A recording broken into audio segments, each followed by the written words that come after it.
I'm just going to answer questions, guys. Thanks for coming. Todd, front row. Hey, Urban, I'm wondering if you could speak to the fact that, obviously you came into this job with some promises that you made to your family. Obviously you kept those. But now that you're back playing for a national championship, does it prove to you that you can also win coaching this way? I don't mean to be disrespectful at all. I've coached the same way. I just think I don't want to keep going back. I want to keep pushing forward. But I have a great staff, and I love our players. We push them really, really hard, and that's never changed. And I don't think you can do it any other way. There's some other things I've changed, but the coaching it's the way we do our business, and that I don't think that'll ever change. Just to follow up, Darren Lee's a kid that you talked to us about, I think, in the spring. You mentioned him as a guy who was going to end up playing for you, but you said nobody really knew about him. Can you just talk about his development? Yeah, I credit Coach Fickle with that one. He came to camp like 5-6 times. I rejected him probably 4 times. Shows you how good of an evaluator I am. And he's a quarterback from New Albany. And the thing that we loved about him, he kept competing. In this generation, sometimes kids say, I'm not coming to camp. And there was a day where everybody went to camp so you can watch them. You get to watch a little 10-play highlight video, and you got to make a $250,000 decision on a guy to give him a scholarship to Ohio State. And the most great players that I've been around, they come to camp, they tear it up, you offer them a scholarship, they shake your hand, and they go play. That's what Darren Lee. That's why I love that kid, competitor. And as a result, Coach Fickle made the right decision. He worked with them. They have a great relationship, and that's the best way to go about this business. To go compete and work with a guy that might be your coach someday. It's been that's a great story. Now that you've looked at Oregon, what jumps out at you on tape? Obviously, the thing people always jump at is their talent. Yeah, I have not. I've watched a lot of their offense. Not to the point where I'm going to make decisions. I give suggestions because we run similar offenses, a lot of similar plays. Their tempo, and then the thing that, the best player, the Heisman Trophy winner, and he should have been the Heisman Trophy winner. I'm glad he got it. For a lot of reasons, I'm glad he got it. I just love who he is. And I've been around him.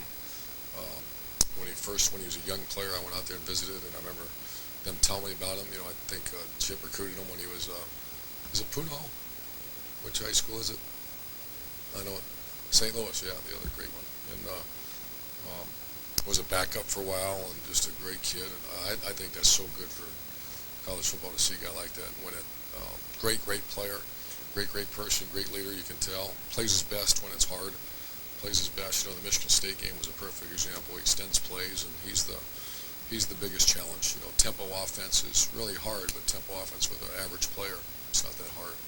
He's the one that keeps the chains moving, and that's when tempo gets you. The risk of tempo offense, which I debated for years, is you 3 and out them, and then 24 seconds you just took off the clock, and you're playing a good team. That's not good. So there's plus and minuses. You have a quarterback like that, that's usually pluses. Question about your looking for an undersized guy. I know you love the family. Did you ever expect him to be what he did? What has he meant to this team? He is a tribute to the family. He's every born I've ever met is like that, and I've had 2 of them. And if there's another one, I want him. That's coming along. There's something in the. No, there's not. It's the way they were raised. They're tough. They fight. Did I ever think? When I first shook his hand when I got here in 2012, and he was already committed to us, and he walked through the door. I was like, uh-oh, what's this now? And I actually started thinking maybe he can be a blocking fullback. And he's turned out to have a heck of a year. He's tough. He's a very good player, great leader, great team guy. Yeah, I love Jacoby.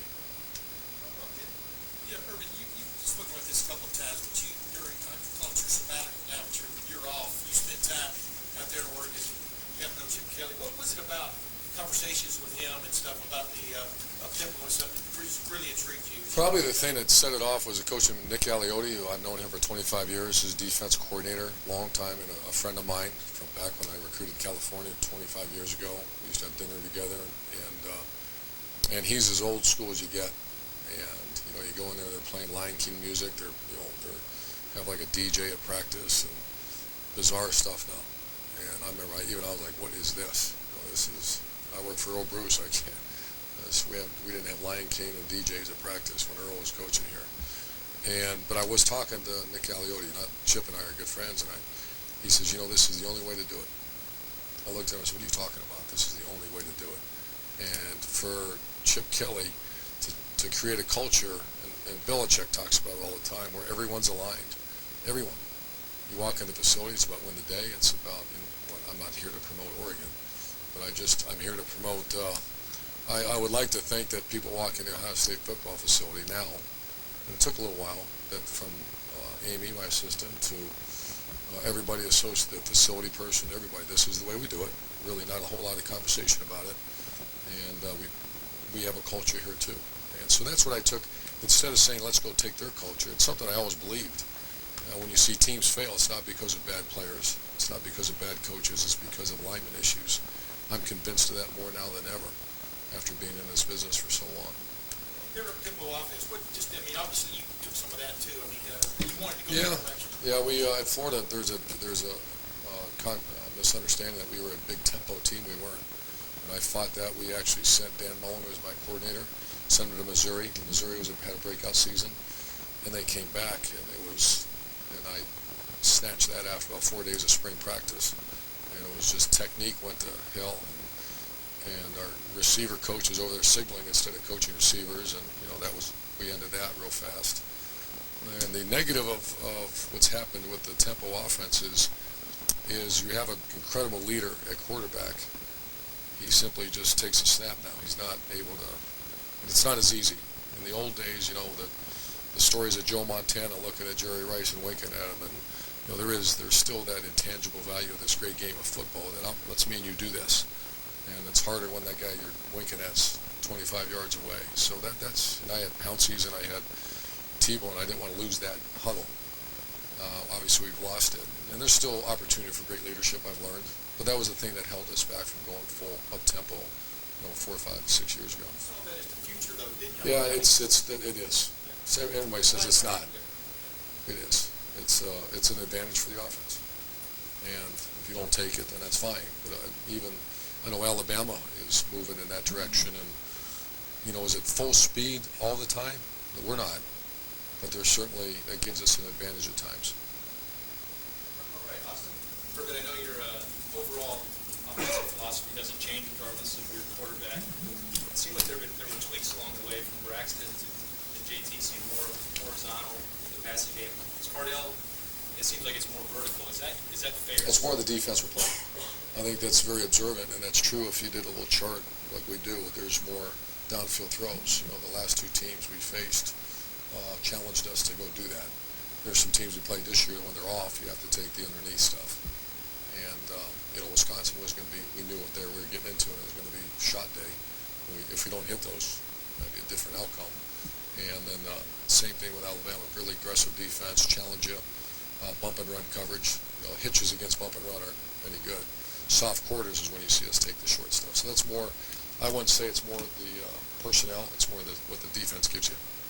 With Evan Spencer, you talked about how valuable he's been after catching the football all season long. That last game, Unbelievable. Does that sum it up, throwing a block, throwing a touchdown? He's the MVP. He's the MVP of our team. He's the leader of our team. He's a guy that at the right time I'll probably make an executive decision and make him a captain. He's a wonderful kid that he's really what to me football is all about. He's a reason. Him and sitting in the special teams meetings, him just throwing himself in people's way and blocking, and the play that sprung, the one you're talking about, the one that sprung Zeke for an 85-yard touchdown was he took two guys out, and there's not one person in this facility shocked that he did that.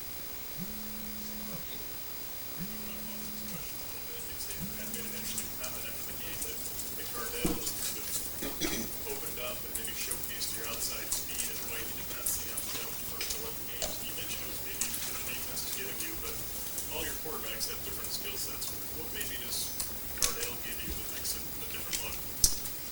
He's a better pocket guy because he's big.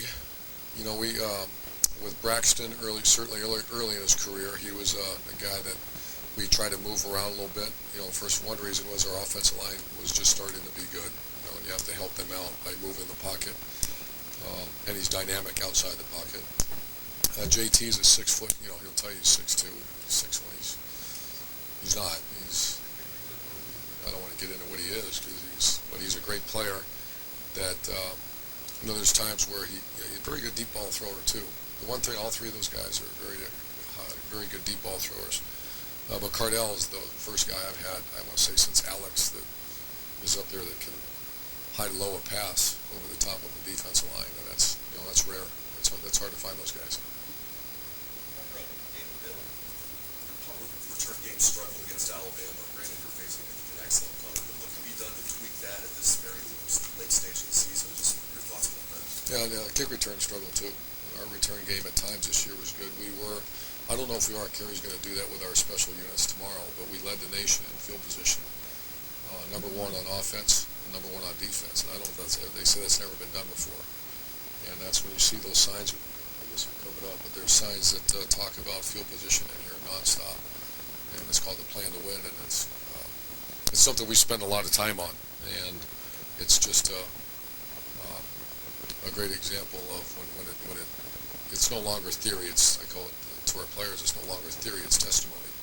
That how do you go win a game? In theory, this is how you win it. Then we can prove it now. We do all kinds of statistical conversation with our players.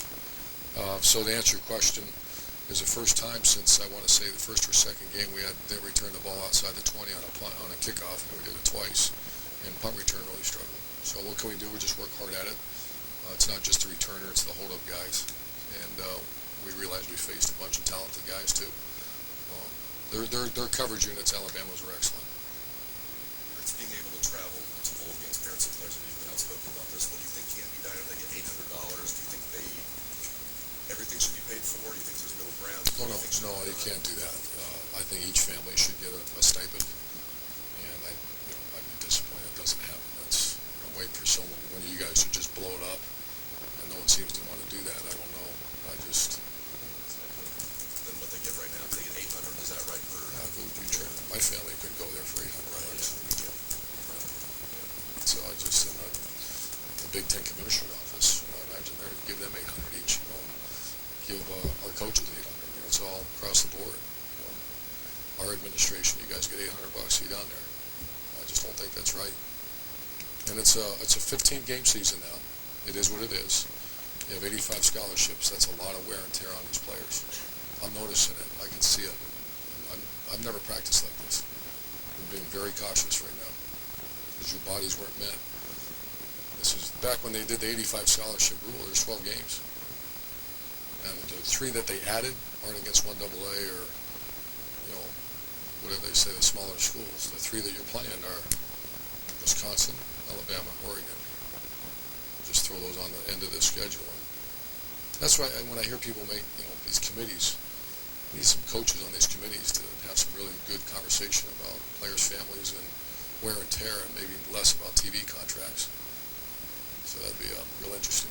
You guys are allowed to write that. Stir it up a little bit. Push that to official channels. I'm trying to coach our game, man. I can't. It's your job.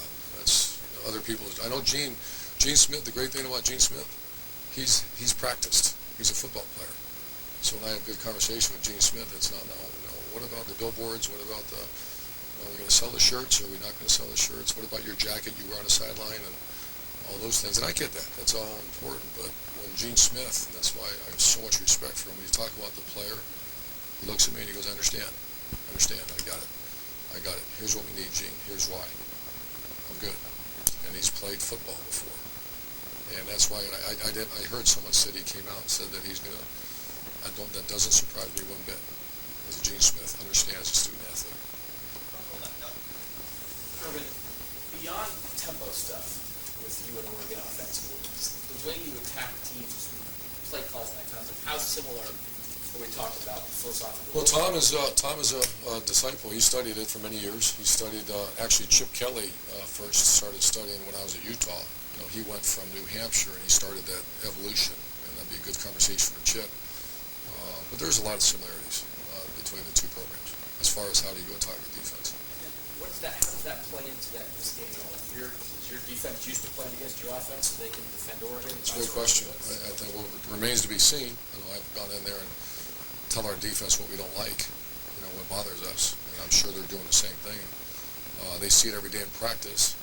So, and there are some things they do much better than we do on the perimeter, and there's things we do a little better than them. So it's not exactly the same, but there's a similar philosophy. So I'm sure there's a lot of conversation between the two staffs, more than normal games. And before last season, we talked so much about the 1,000-yard rusher, what Carlos did last year in this offense, what Zeke has done this year in this offense. And you told us this since you got here, but that power run aspect of what your offense does, with what we've seen Zeke and the line do the last two games, just how vital is that to what you guys, how you guys attack? Yeah, there was a hit on our, so you never had a 1,000-yard rusher. One year I had 2 900-yard rushers. We're always, guys get hurt or, it's not by purpose. Sometimes we have 3 good running backs and they'll have a lot of numbers. So it's worked out the last 2 years. I don't hear that much anymore. And I think we're going to get a 2,000-yard rusher someday. We'd love to have that. But that's usually we don't like to, we have other good players that touch the ball. The thing I look at the end of the year is more rushing yardage. And we try to be a top 10 in the country rushing. Most of the time we are. Most of the time we're a very good rushing team. It just depends on, your personnel and who's actually carrying the ball. And it's all about the development of the offense line. So, the concept of our offense is a power offense in a spread set. That's ours. It's not the chuck and duck and basketball and grass and all that. It's a power offense. And that's why when I first, I'm going to recruits home and say, you guys, rush the ball. What are you talking about? And then we have to be armed with all the stats, which we are. Urban, you talk about wear and tear on the players. I'm wondering, when you came here, there were some who questioned your health situation. I'm just wondering if you're living up to what's up on the wall. Doing great, yeah. Everybody's okay? And with your family, they all think that you're doing everything you're supposed to be They're great. doing? Yeah, they like winning. It's a bunch of smiles. Yeah, everything. Thanks for asking. And everything's great. It couldn't be better. I'm very blessed. And, it's a challenge because you get consumed, and there's a little consumption right now. You're down to the 11th hour after this one. After the 12th, and you get a little time to take a deep breath. And everybody gets that, but that doesn't mean we all watch out for it. Like a good family, how's it going? And how's your weight? How's this? And you need to lose weight now instead of you need to gain weight. Did you have any doubts at all losing a 1,500-yard rusher, wherever Carlos was? Yeah. Have that fall on Ezekiel's shoulders? Well, here's an interesting stat. We have 7 players off of last year starting in the national. I don't know if it's ever been done before. 7 players left our program a year ago and are starting, not playing, not backups, not practice squads, starting in the National Football League. In the history of college football, I'd like to know if that's ever been done. I don't think it has. Starting. That tells you how good that team was last year. And you take 3 offense linemen, you take the starting tailback, best receiver, best linebacker, and best corner. I think there might be another one in there. There's 7 guys starting. That's why I knew that, especially the 2 juniors left, Shazier and Roby, and as a coach, you're like, how do you replace that? So I thought a year, and I thought these young kids were pretty good coming up, and that's why I made a comment. In my own heart, I said, this is, when it's 15, this 15 team is watch out. And then they got better and better and better and better. That's the great thing about college. Or pro, you don't probably see that much improvement because they're veterans already. Any particular step in for Carlos? We have big plans for. We had a lot of confidence in him. It started kind of slow. His last 2 games are really productive.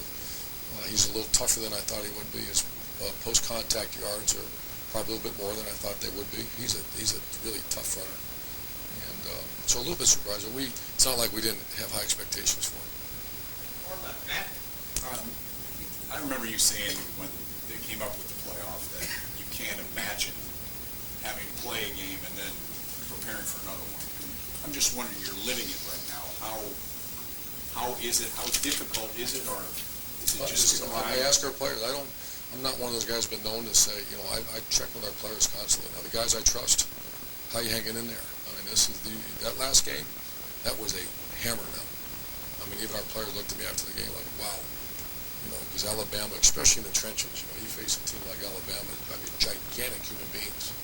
And so, I'm watching it like I never have before. I mean, from the amount of contact we're having to off their feet, and that's where my strength coach, and we have a performance team here, and we use a GPS system. We do hydration, so we test our hydration every day, and that's where I think this game has changed, and it's in a trajectory where it's really good for the player because you try to keep out of harm's way as far as your body.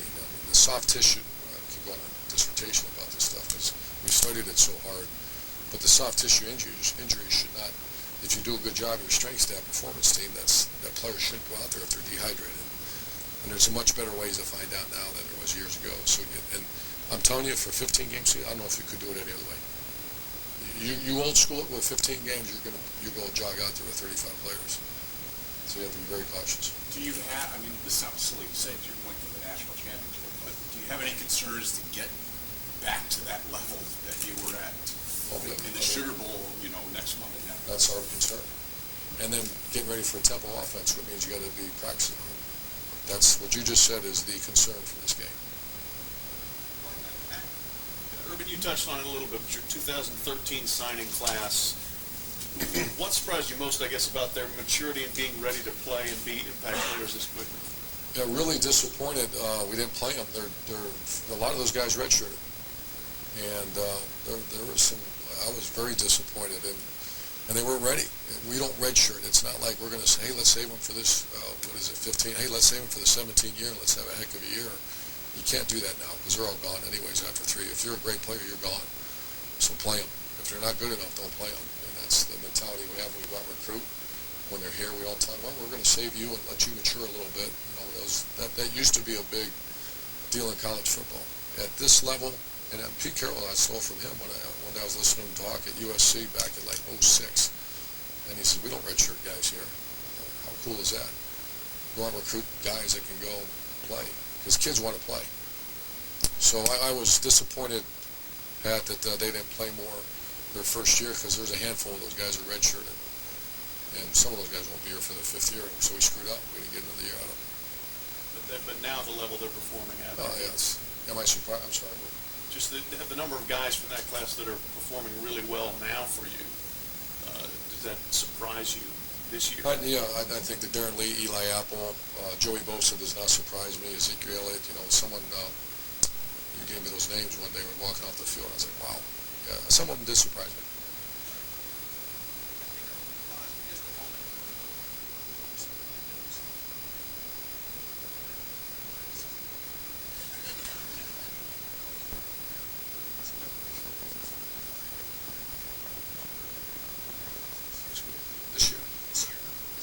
You sure I can say that? Yeah, it's flame on. So apparently, what we just saw a release from Gina Leahy from college football playoff that per NCAA rules, college football playoff is going to reimburse families of the players up to $1,250 per parent to go to the game. Yes, per parent. Two parents. So that's 25. So $2,500. There you go. Nice for shot. this year's game. Just coming up. Can you react to that? Buddy, you're next. Go ahead. That's great. That's the best news I heard. Go ahead. That's great news. You started the fight, and I know Andy Apple and some of the parents on this team have been quite vocal about it. And Gene, don't forget our athletic. Gene Smith's a powerful man in the sport, and all due respect to all other ADs, that's for him to step out on the line like that. That's good. That's good. I'd like to see our commissioner jump out on deck too and say this should happen because they're all employees of the student athlete. Student athletes don't work for us. We would take them away, and how's our job? Take away the student athletes and who you coach and who you AD and who you commissioner for. And that's where I'm really fired up over that, Jerry. That just kind of made my day. That's good. So families get to watch their son play in the first ever national championship with providing hardship that they'll have to take loans, or worse than that, you're going to take it from someone that you're not supposed to take money from, and then we'll miss a bowl game. That's outstanding news.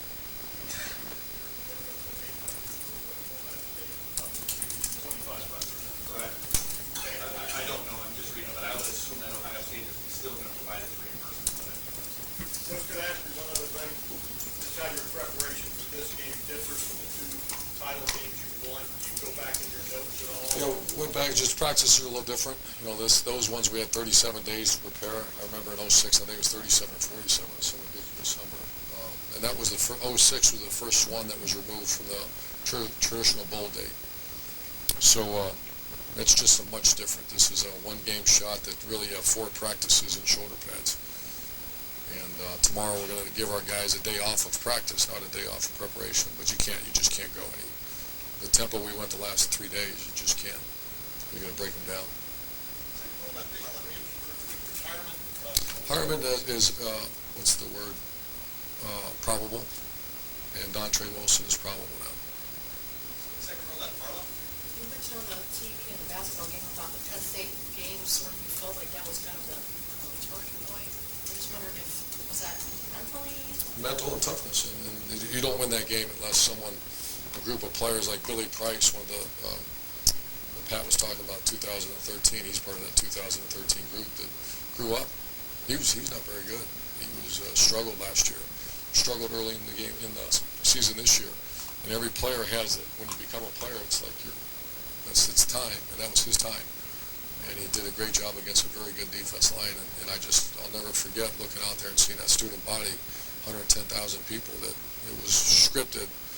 I'd say 99% of the time you lose that game. It was scripted that way. They came back, we fell behind. They scored in overtime, but we got to go down there and score with a freshman quarterback and a freshman lineman and freshman this, freshman that. And they toughened up and got it in there. Every year, you're going to take 10 to 12 in-state guys in the class. And it's not the same way for it just because of how much talent is in the state. Can you imagine how hard it might be for Oregon to put together full classes when 95% of their classes are from out of state, far away places? Because you get to jump off after you get the foundation and maybe spend more time on it, maybe back in your time at Utah. Yeah, Utah had the same issue. I talked to other coaches in other states that have that, and that's hard. Matter of fact, when I was offered the job at Utah, that was the only thing that was, because there's great football players in Utah, just not enough of them. So that's certainly it's a little bit more challenge. It's obviously they've overcome it because there's a bunch of great players here. Ultimate uniforms and things like that because of the impact it has on recruiting. How much do you think? Not really. A proponent? I just say okay. Yeah. Big difference. Yeah. How much do you think that having Nike uniforms and gear and things like that have an impact on it? Nike's cheating, man. I'm saying that because the owner is a very good friend of mine. Every school has their niche, and God bless Oregon for finding their niche, and that is a huge part of it, man. Their new uniforms, the stuff, And do we listen? And we're big Nike people here as well, and when they bring something to the table, it's hard to say no. And I always ask our players. I ask Archie Griffin. I ask Gene Smith because this is different now. Ohio State, you start going too far, and there's a lot of old timers out there, me included, that get a little nervous. You start straying away from the old traditional stuff. So you have to be careful. And I think we're classy, yet we still maintain our traditional uniforms. I hear we have new ones. I haven't seen them yet. Whenever you're talking to, whenever you're on the trail, do you guys ever address that with players? Recruits? Yeah. Oh, yeah. How much do they like that stuff? They love it. I bring pictures and all that. Act like I like it. I've become a proponent of it.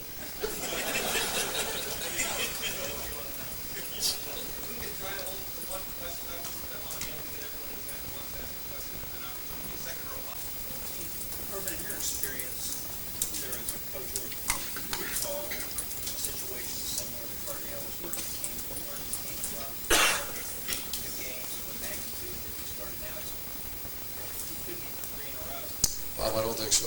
Tom Herman and I were talking about the other day, and we kind of had a quick run down history lane here, memory lane, and I'm not sure I have. And there's not many people in there that really know how far he's come. And there's a couple people that really, I think they've gotten the credit because I've talked about him a little bit. That's Teddy Ginn and Michelle, his mentor and guidance. 'Cause sometimes you hear the word mentor, and and I get a cold chill shooting down my spine because mentors, I don't call it, they're the third uncles. Third uncles aren't good. They're bad. Because third uncles are worried about third uncles. The people that, they could have ruined Cardell. He could have been a statistic. There could have been a big asterisk next to his name. Whatever happened to so-and-so.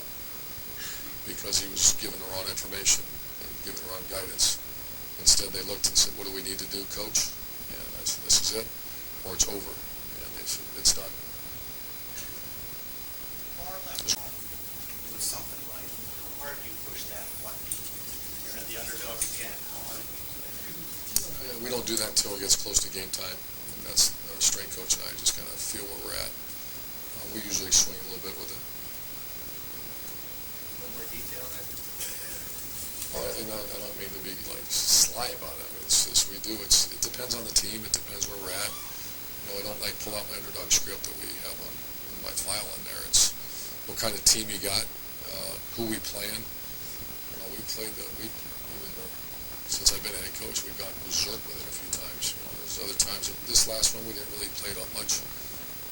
I think I made the comment I really believe that the shot in the arm was Wisconsin beating Auburn. That was when I saw everybody walked a little different to the bus, and when I saw that, you kind of read your team as you're talking about it. I can see everybody that was legitimacy of what they've done. So this one, I don't know we're doing yet. You played two Heisman guys that went to New York. You held them in check, Amari Cooper, Melvin Gordon. You got another one. Different philosophies. Do you go in, let's stop those guys? Sometimes let them. We played them right in a row. Yeah, in a row. Wow. Do you say let's stop those guys, or they're going to get there? Let's. Of course you say that's the target. And as you try to simulate that in practice, you can't simulate him. I was thinking about moving a receiver sometime, but then you can't throw, and because he is such a good athlete. But that's the focal point. When Cooper was on the field or off the field, we knew last week, Melvin Gordon, we had stuff all over the kids' lockers about stop this guy, and they're, it's very clear. If it's not now, it certainly is getting clear. He's the guy.